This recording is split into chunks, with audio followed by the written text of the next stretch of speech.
ዩናይትድ ስቴትስ በመካከለኛው ምስራቅ ወደ ጦርነት ተመልሳለች። ዋሽንግተን በአንድም ሆነ በሌላ መንገድ በቀጠናው በተካሄዱ ጦርነቶች ውስጥ የተለያዩ ጊዜያት የተሳተፈች ሲሆን ሁሉም ያመጡት ውጤት ላይ በአንድ ድምፅ ከስምምነት መድረስ አይቻልም።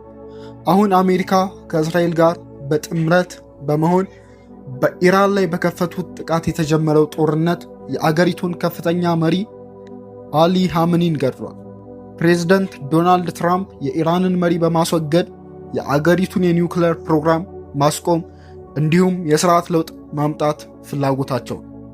ትራምፕ በቀጠናው ውስጥ ወታደራዊ ጣልቃ ገብነት የፈጸሙ የአሜሪካ የመጀመሪያው ፕሬዝደንት አይደሉም። አባትና ልጁ ጆርጅ ቡሽ እንዲሁም ባራክ ኦባማ ቀደም ሲል በኢራቅ ከሳዳም ሁሴን ጋር ወይም በሊቢያ ከሙአመር ጋዳፊ ጋር ጦርነት ገጥመው ነበር። የእነዚህ መሪዎች ከስልጣን መወገድ ለአገሪቱ ዲሞክራሲያዊንም ሆነ የናፈቁትን ነፃነት አላስገኘም። ከዚያ ይልቅ በአገሪቱ ውስጥ እስካሁን የዘለቀ የእርስ በእርስ ጦርነት አለመረጋጋትንም ፈጥሯል።